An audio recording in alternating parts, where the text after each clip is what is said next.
Hey everybody, Matumbo here. Welcome back to the channel, and today we are playing some more Historic here on Magic Arena, and we have a deck that has been very much requested on the channel, and I'm finally happy to be able to feature this deck just so we can show you how powerful hopefully this tribe is. So with that being said, real quick, as always, before we hop into the deck, would like to remind everybody, if you enjoyed the channel or the video, please hit that subscribe button. It does help grow the channel immensely, just with doing very, very little on your end.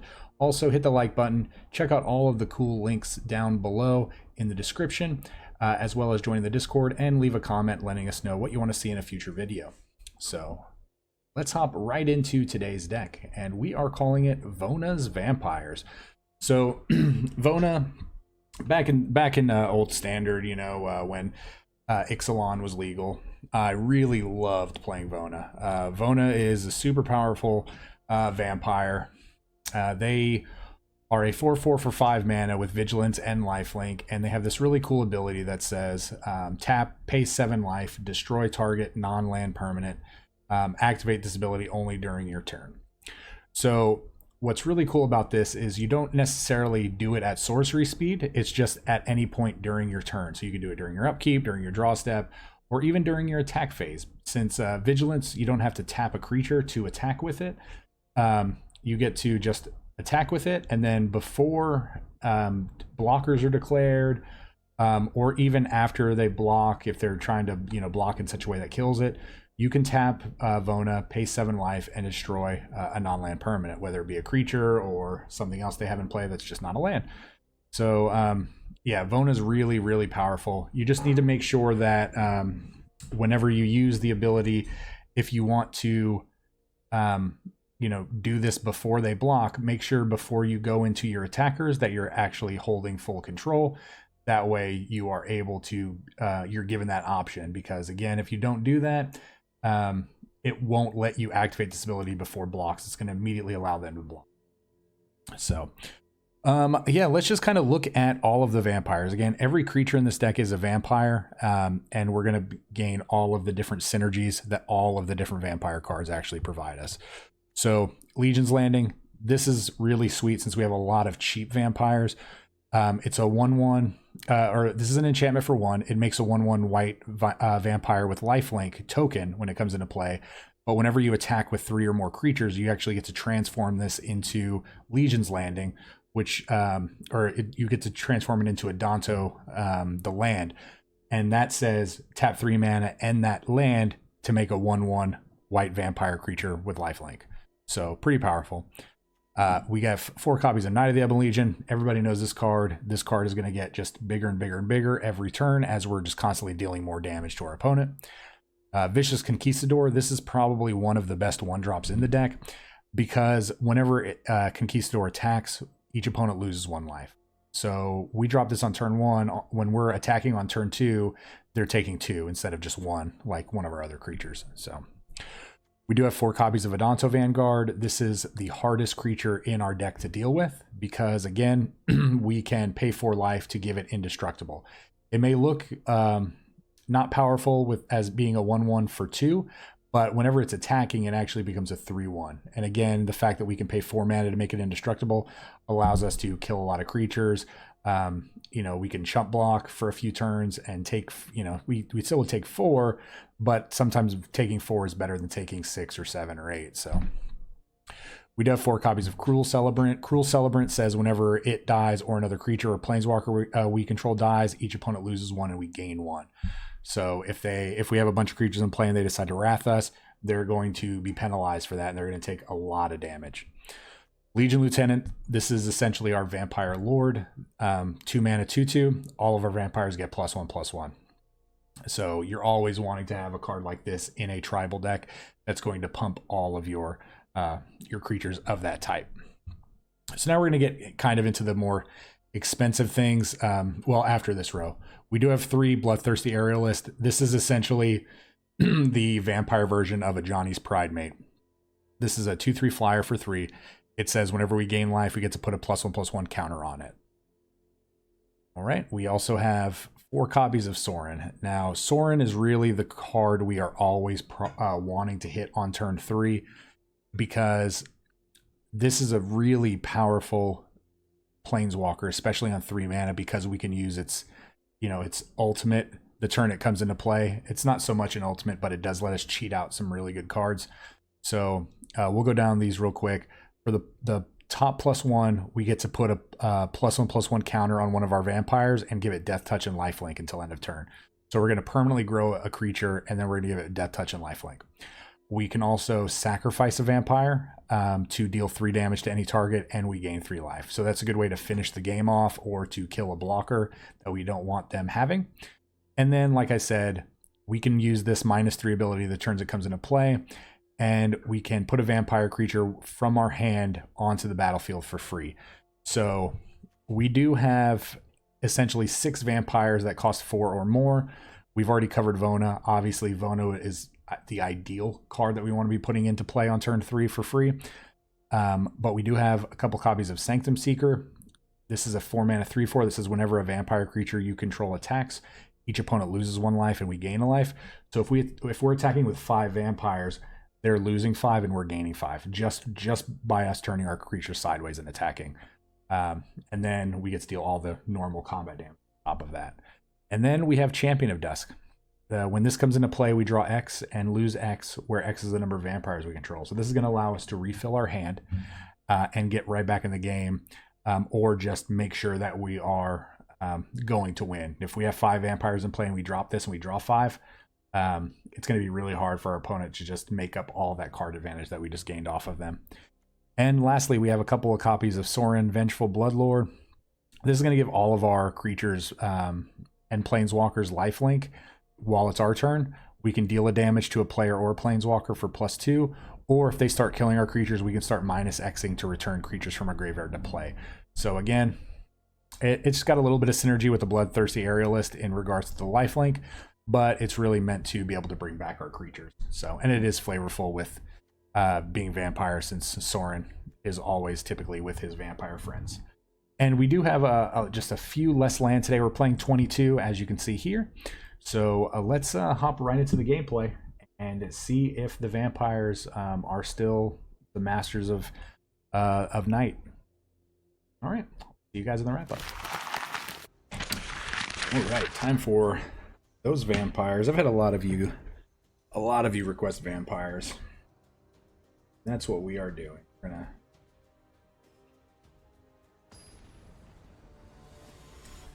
We're gonna do this Kaitar. All right, what are we doing?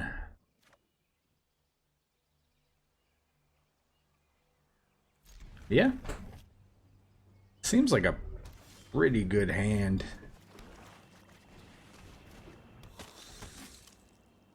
Especially against a control deck. They can Wrath next turn? That's not good.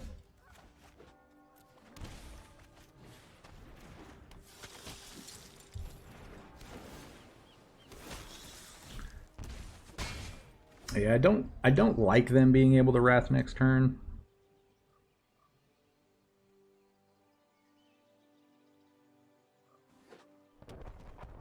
I definitely don't like that. Blast Zone for 1 is kind of bad.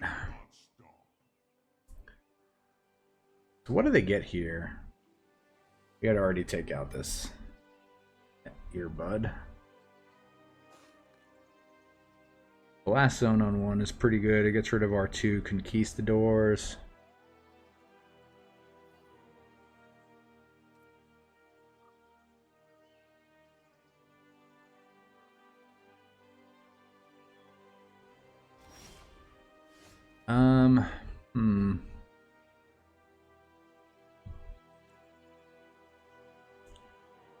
Protection from planeswalkers. Pretty freaking good.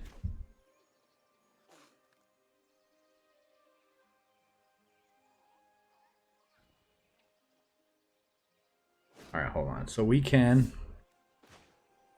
Lieutenant, flip,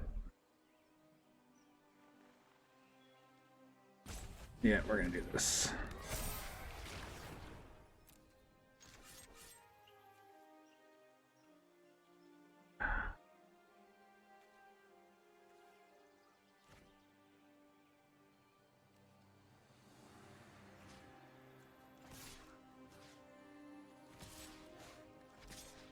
This might be wrong, but I feel like we probably should get Karn off the board.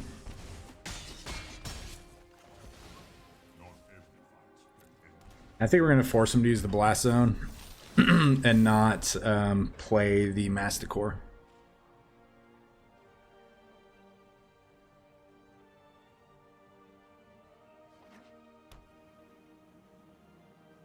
I think if they play the Masticore here, they lose.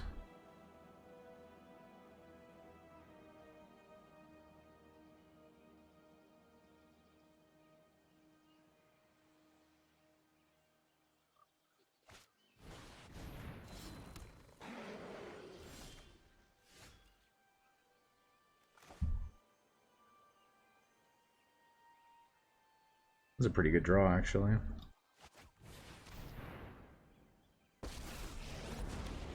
Depart, Innistrad, immediately, or you will taste my blade.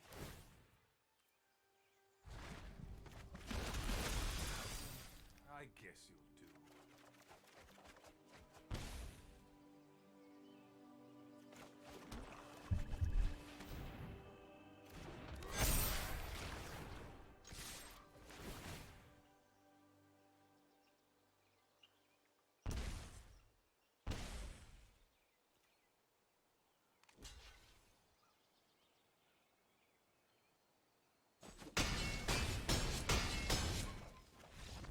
Yep, I don't know what you were thinking.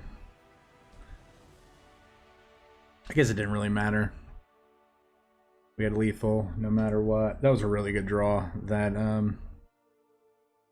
draw vampire. Really super happy with that. Well, you know what we do? We hydrate.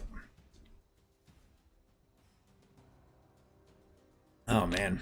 Yeah, they like I mentioned, they 100% should have Blast Zone, and we were trying to force their hand at using the Blast Zone. That way we could have, you know, built our board right after using it. Yeah.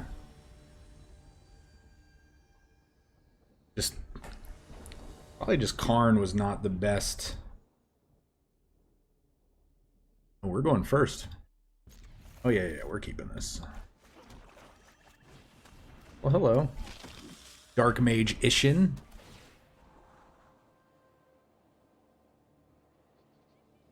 What are we playing against?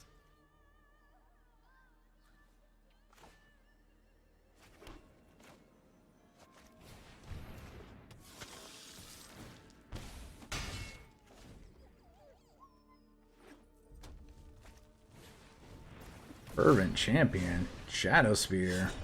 Bring it. Oh, you did bring it. The thing equips for free, I forgot. Oh, you brought it. You definitely brought it.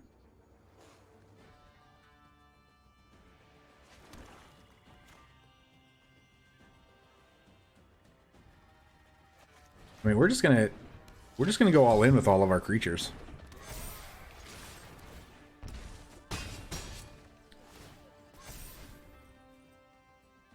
Knight of the Ebon Legion got bigger.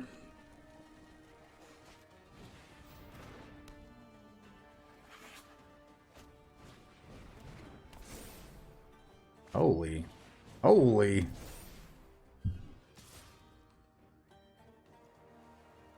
That is pretty good.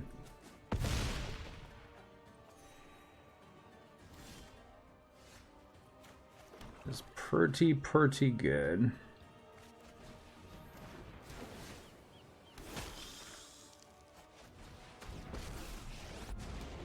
Defeating you will not bring me pleasure, nor pain.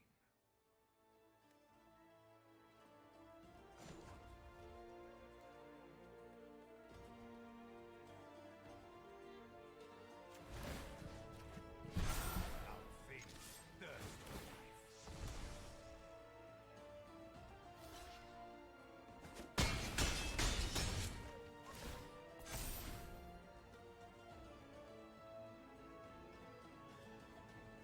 This is going to be a little bit of a back and forth. This Fervent Champion is ridiculous. Oh, and it's got freaking... Got Vigilance now? I mean, we're blocking.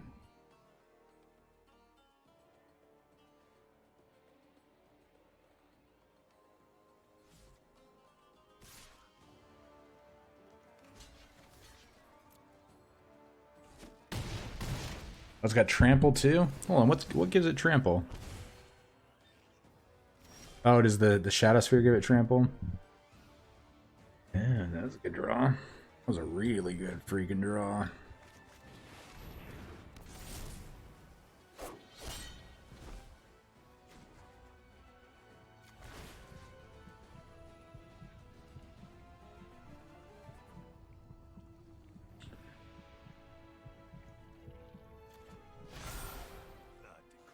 No attacks. Yeah, Vona was honestly the best draw on our deck. Holy 12-12.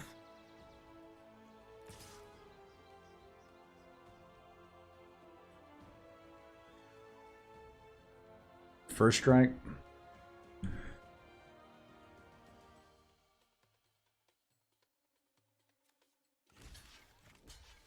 One, two.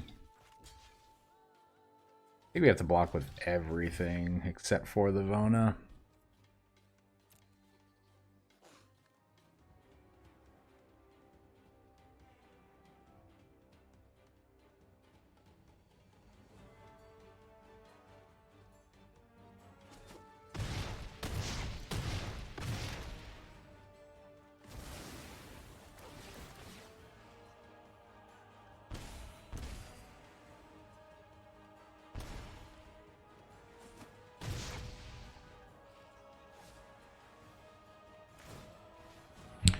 All right, and I think we're going to be good from now on. This is actually pretty good. This has lifelink.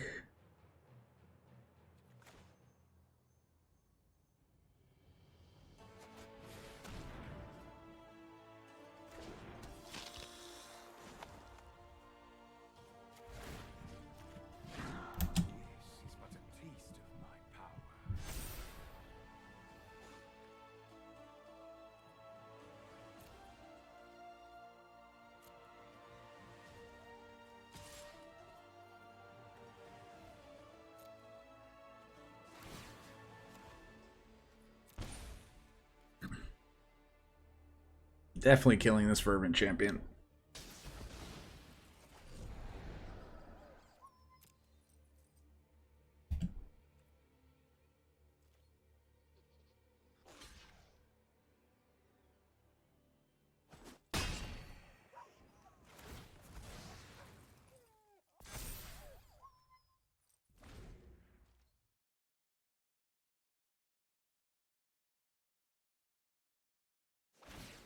Okay, so we have a 3/3 into a 4/4.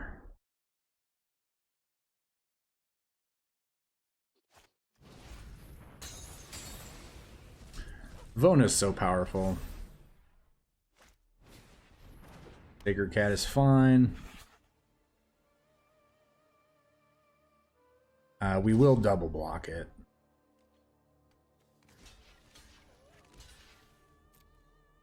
You can have our aerialist.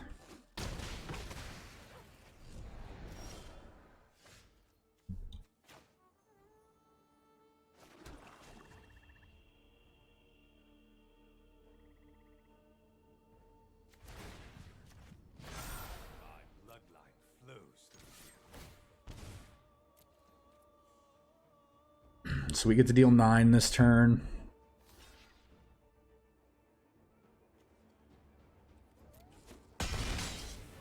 Okay. We are slowly regaining our life total. We get to make a token. They're going to concede. Oh, Vona, the Butcher. Thank you for gifting us yourself so we could get past that crazy first striking, lifelink, trampling, 12/12. That was quite good.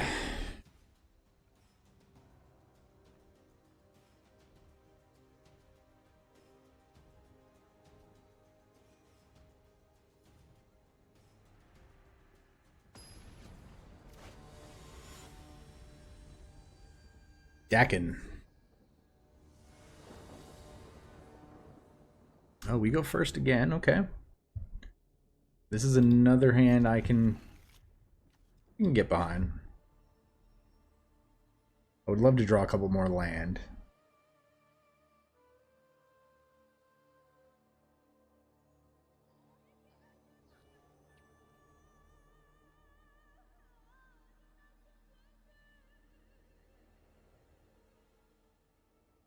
Hopefully you all can hear the game sound effects.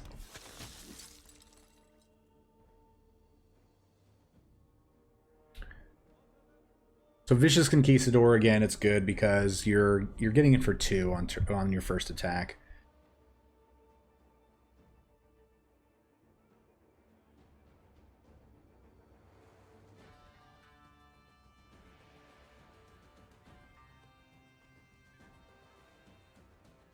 Yeah, I really feel like, still really feel like they missed a really good opportunity with the with this background. I just really feel like they could have put like people or just things running towards Bolas's Citadel over here. Well, we weren't going to do this, but now we are.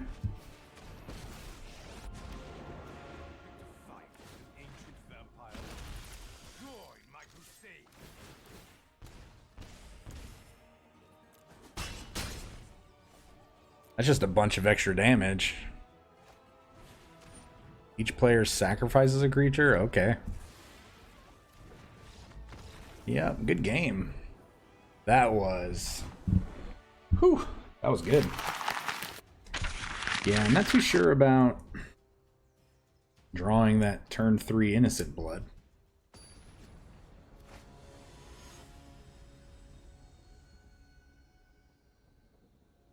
PR Bat Blind. We go first. I mean, we have some draws and some things to play. Hello. Don't know what you're playing. Are you also playing vampires or zombies?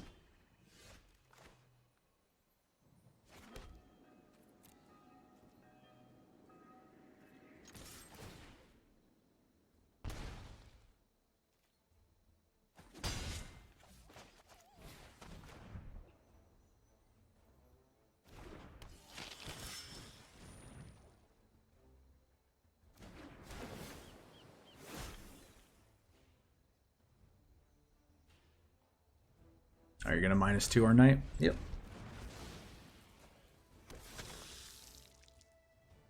It's a little disappointing. A little disappointing. I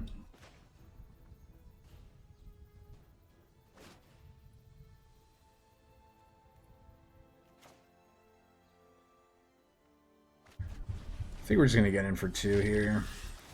For 3, sorry. We do have to dodge a Cry of the Carnarium if near Deadlands, so this is definitely a control deck. Okay, so it's Chromatic Black. They have another Disfigure? Yep.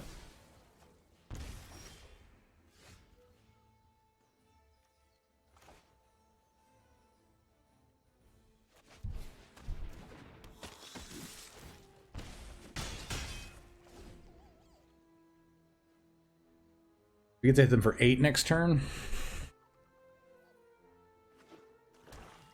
Oh, these look so cool. Oh, well. Goodbye, Legion Lieutenant.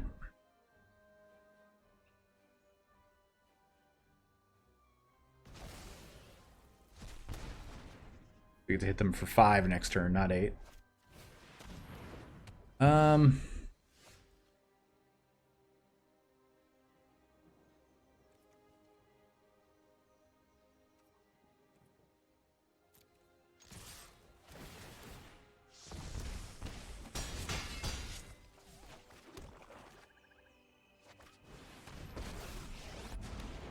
Depart Innistrad immediately, or you will die. Think yourself.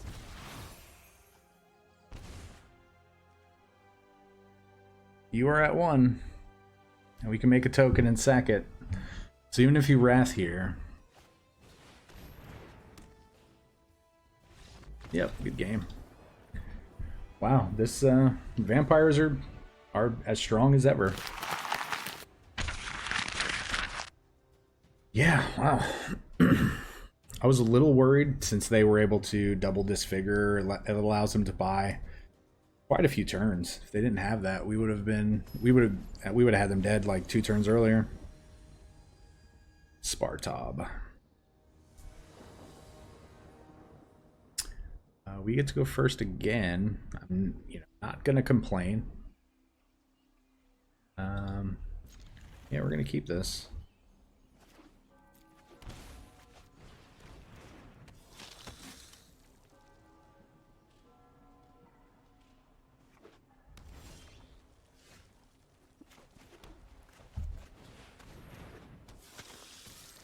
They don't have a shock in their hand. They could have like Wizard's Lightning, Stomp. Oh, so it's Goblins, huh? Oh, Goblins, why didn't we draw land here? No attacks.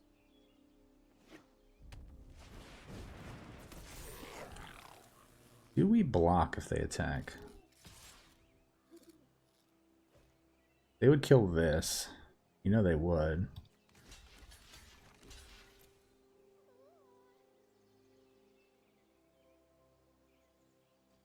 I'm very surprised by that. That was a good draw.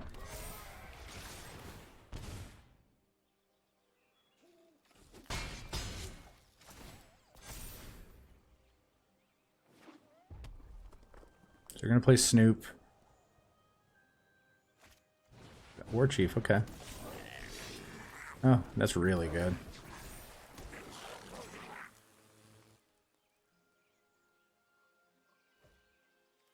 I mean, we're definitely not blocking there. Okay.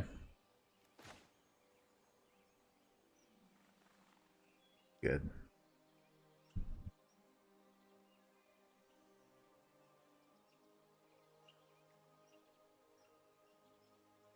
If they have a mountain and a Muxus, we lose.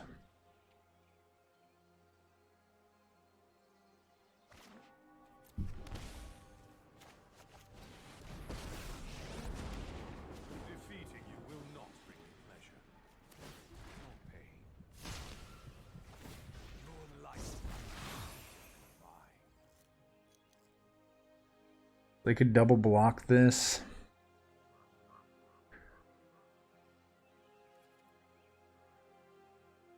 No, we're gonna hold. We're gonna hold. I don't think holding's right, but we have to.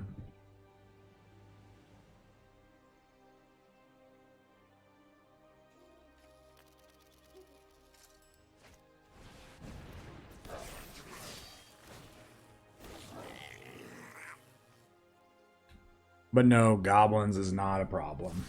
So. Goblins is not a problem.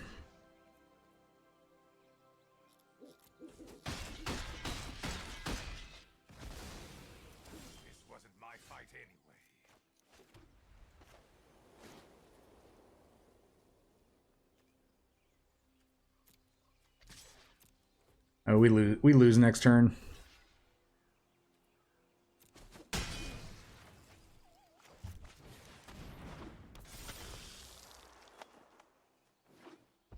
They play a Snoop.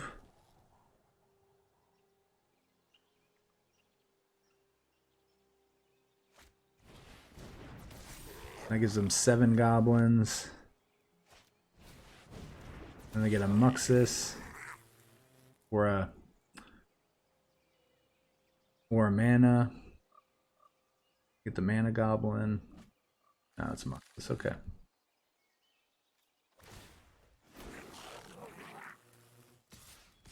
Just do an all attack, please.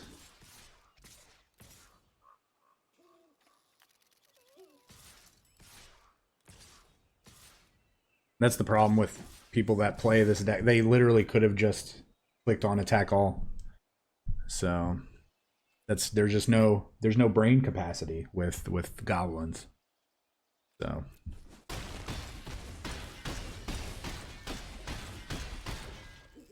he's like, what is it on the Warcraft game?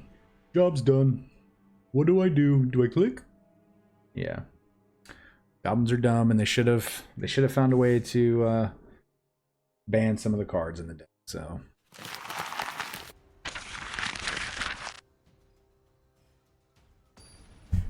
you know, I don't complain a lot about the game, but when Wizards just blatantly gets something wrong. I mean, they got something right with Field of the Dead, but then they got it wrong when they unbanned it. But not thinking there were any other cards that should have been banned. Thoughtseize. All right. Well, goodbye, Lieutenant.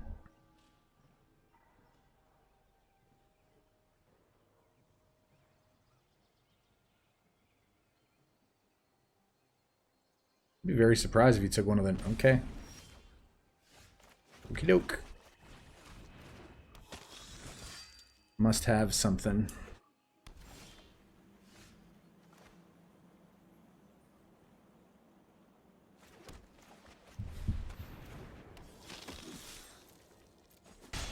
Didn't expect the Vanguard, did you?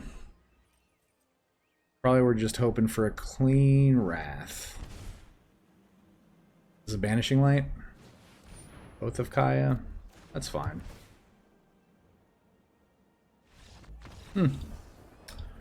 Good game, Lloyd.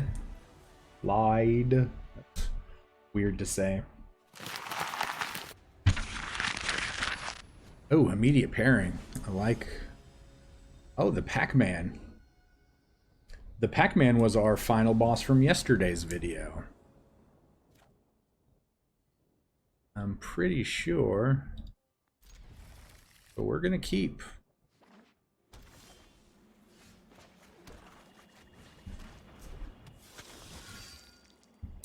Don't remember what they were playing though. I remember Kahira.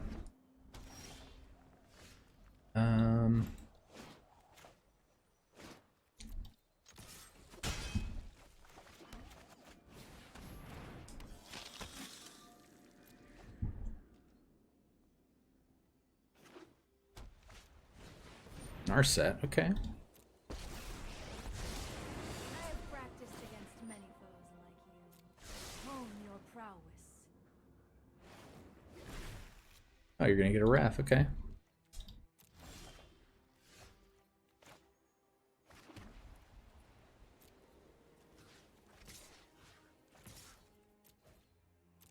I still have much to learn.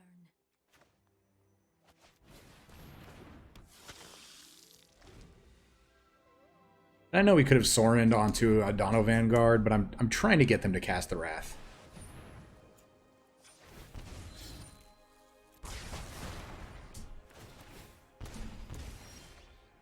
So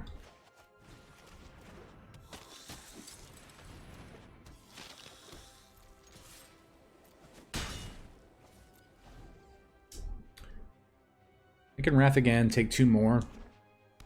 Really, they take 5 because they're just kind of... Okay. Well, I'm glad they didn't have an Ops there. 3, 4, 5, 6. 7, 8, 9, 10. They have a spell pierce? No.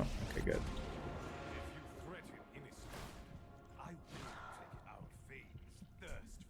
Doom, doom, doom, doom. So when I was counting there to 10 earlier, I was counting if I were to sacrifice like this Knight of the Ebon Legion and then sacrificing it to deal damage. Cycling for 2 cards is really good.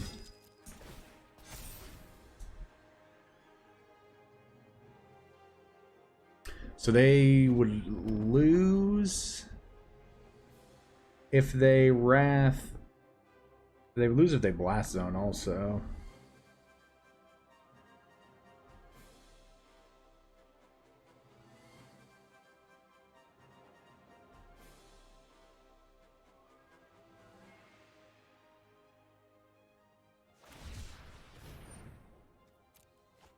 Oh man, cycling to draw 2 is so good. We're gonna have to look at doing something with this.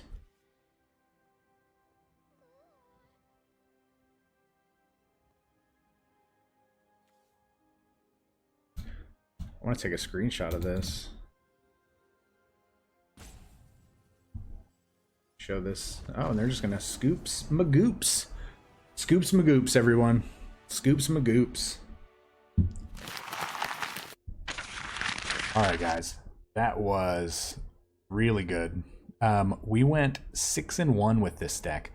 Now, this deck, again, it's really powerful. It's really low to the ground at first, and it can kind of just ramp out of control, as you guys saw. So with it being that fast, some decks just can't recover. And even if they do get to Wrath, if we have an Adanto Vanguard in play that's still constantly pinging them, especially with a Sorin in play that's able to pump the Vanguard, we're just going to be constantly having threats on the board, and they may just not be able to keep up with it. And it may also just get to the point where we're putting out too many creatures before they can put out all of their creatures, and we've dealt them enough damage to where they have to chump block in just unbeneficial ways. So yeah, I mean, we really saw a lot. That's exactly what we saw in all of our games. Now, we did lose the Goblins. Again, Goblins is stupid. I still think they need to be banning Goblins. You know, Muxus really is enabling the Goblin decks without even playing the Goblin decks. So, you know, and I really want to hit on this again. You know, I'm very disappointed that Wizards didn't ban anything from the Goblin deck. Again, I don't think Muxus is the problem. I think it's Skirk Prospector or Krenko, but I mean, I do mainly think it's usually Skirk Prospector. Even though we didn't see a Skirk Prospector the game that we lost, it was the Krenko. The Krenko with there's a few cards I think it could be, but then it's really hard to argue the point, because there's always a really easy counter argument to it. Because, for example, it's like a paper, rock, scissors type of thing. Yeah, I think Skirk Prospector should be banned. But at the same time, we just lost to a Goblin deck that didn't even cast a Skirk Prospector. But then at the same time, Krenko maybe should be banned. But then I don't think we would have lost that game if they didn't have the Goblin Lord that gave everything +1/+1. I think if they were all 1/1s, we would have been fine. But again, it would have spiraled out of control, like in 1 or 2 turns after that. But again, there's just a lot of different things that you could say are not fair about Goblins, and I think it's just the fact that there is a card like Muxus running around. People are like, oh, well, I'll play the Muxus deck. And that's just bringing all of these Goblins together that are just not fun to play. That'll be my spiel on Goblins again, because we played against it. But, if you enjoy playing Goblins, even though I don't enjoy playing it, I mean, play what you want. At the end of the day, this is a game. You should be playing what you enjoy. If Field of the Dead was your flavor of the month or flavor of the year, and, it got banned, which was unfortunate. But hopefully there's going to be something else that you can find that you can play. Because again, at the end of the day, this is just a game, and we're all here to just have fun and have a good time, and just play with our friends, and yeah, so just play what you like. So all right, with that being said, again, give this vampire deck a shot. It's relatively cheapish to build. I mean, there are a lot of rares. There are, I don't know, 6 mythics in the deck, so take it as you will. This deck is easy to build without the rares and mythics. Obviously not as good, but it's still a very competitive. This is a very competitive deck right now in Historic, I feel like. So give it a shot. All right. Well, again, if you enjoy the deck or the channel, please hit that subscribe button and that like button. Share the video with your friends. Check out all the links in the description below, and leave me a comment letting me know that you made it to the end of the video, as well as what you want to see in a future video. So until next time, everybody, stay safe. Have a great day. We will see you next time. Remember, this channel would not exist without such amazing viewers and subscribers. Thank you so much for interacting with the channel and helping grow the community. And a very big special thank you to the Patreons listed here for supporting the channel.